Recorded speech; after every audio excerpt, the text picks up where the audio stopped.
Livro narrado arquitetado por Cristiane Batista, obrigada.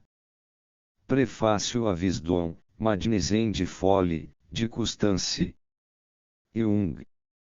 Quando, em 1906, eu trabalhava em meu livro Über die Psychologie der Dementia Praecoce, assim se chamava antigamente a esquizofrenia, nunca imaginei que, no meio século seguinte, a pesquisa psicológica das psicoses e de seus conteúdos não fizesse nenhum progresso.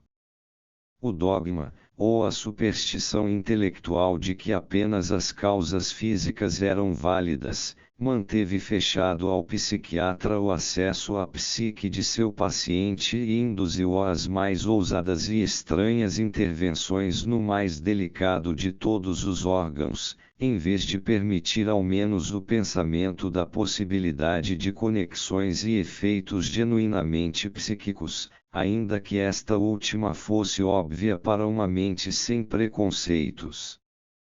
É preciso apenas dirigir a atenção para isso, mas é precisamente isto que o preconceito materialista impede, inclusive naquelas cabeças que reconheceram a futilidade dessas suposições metafísicas.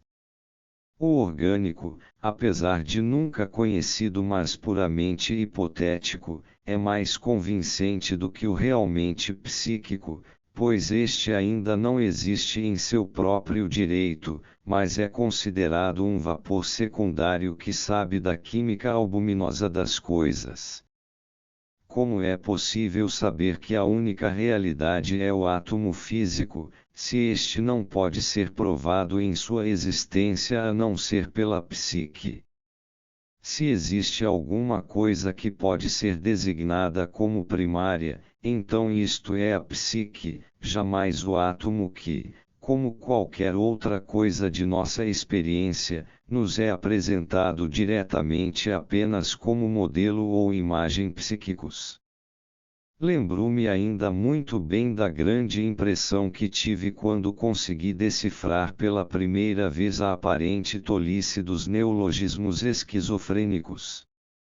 Foi uma tarefa bem mais simples do que decifrar os hieróglifos ou a escrita cuneiforme.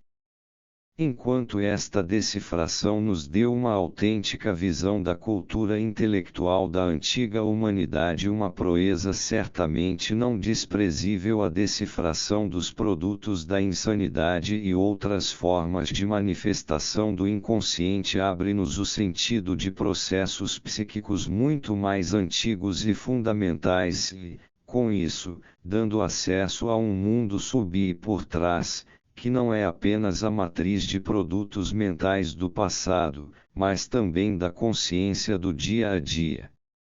Mas isto parece não interessar nem afetar o psiquiatra, mais ou menos como se fosse de importância capital saber exatamente de que pedreira vinham as pedras para construir as catedrais da Idade Média, mas sem dar a mínima importância ao sentido e objetivo dessas construções.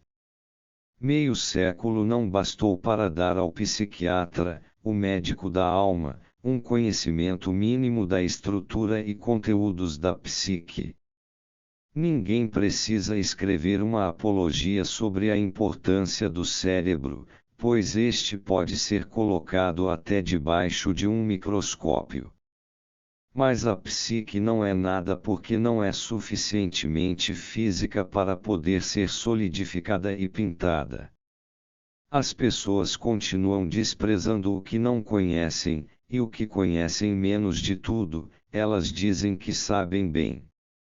A tentativa de fazer certa ordem no caos da experiência psicológica é considerada não científica porque os critérios da validade física não podem ser aplicados diretamente à realidade psíquica. A prova documental que é reconhecida plenamente na história e na jurisprudência parece ainda desconhecida na psiquiatria. Por esta razão, um livro como este deveria ser bem-vindo exatamente para a psiquiatria.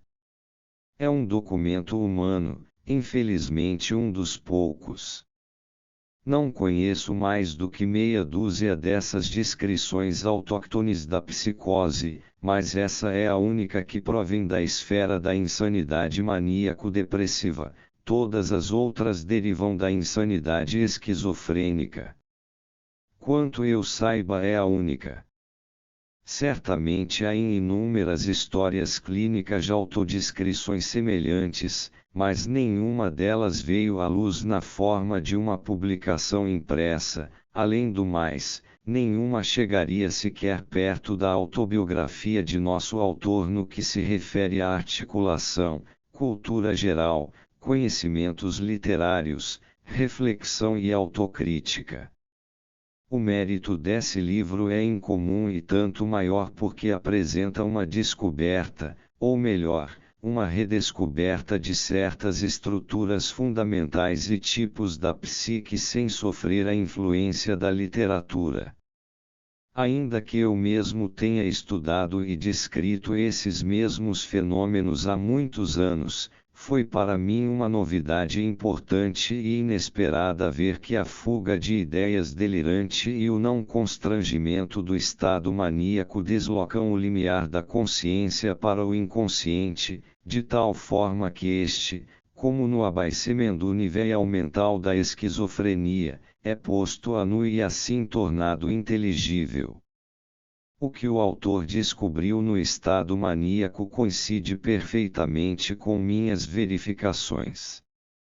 Refiro-me principalmente à estrutura dos opostos e ao seu simbolismo, ao tipo de ânima e, finalmente, ao inevitável entendimento com a realidade da psique.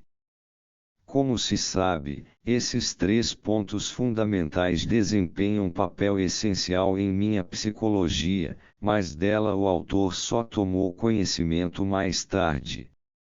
É de especial interesse para o conhecedor desse campo ver o quadro geral que surge quando é removida na mania a inibição que a consciência exerce sobre o inconsciente. O resultado é uma oposição crua, mitigada por nada, brilhando em todas as formas de cores, que se estende desde as alturas até as profundezas. O simbolismo é sobretudo de natureza coletiva e arquetípica e, portanto, decididamente mitológica ou religiosa. Faltam indicações precisas de um processo de individuação, pois a dialética se processa na confrontação espontânea e interna dos opostos na presença de um sujeito perceptivo e reflexivo. Isto não está numa relação dialética com um oposto, em outras palavras, não ocorre nenhum diálogo. Os valores apresentam-se num sistema indiferenciado de branco e preto, não se colocando o problema das funções mais ou menos diferenciadas. Faltam por isso também indicações precisas do processo de individuação que tem como pressuposto necessário uma relação intensa com os outros indivíduos e um entendimento com eles. A relação, isto é, o eros não aparece, portanto, em lugar nenhum como problema. Em compensação, a realidade psíquica, que o autor traduz muito bem por actuality, recebe uma atenção tanto maior, cujo valor não pode ser negado.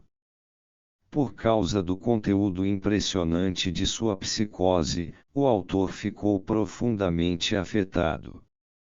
Sua comoção perpassa como característica principal o livro do começo ao fim, fazendo dele um monólogo confessional, dirigido a uma audiência anônima, bem como um entendimento com o espírito da época também anônimo. Seu horizonte intelectual é amplo e honra o logos de seu autor. Não sei qual será a impressão que o livro causará ao leigo normal que nunca se defrontou com algo do outro lado da barreira. Sei apenas que o psiquiatra e o psicólogo praticante devem gratidão ao autor pelo esclarecimento que seu esforço lhes proporcionou. O livro é uma contribuição única e valiosa para o conhecimento daqueles conteúdos psíquicos importantes que se manifestam sob condições patológicas ou estão na origem delas. C. G. Jung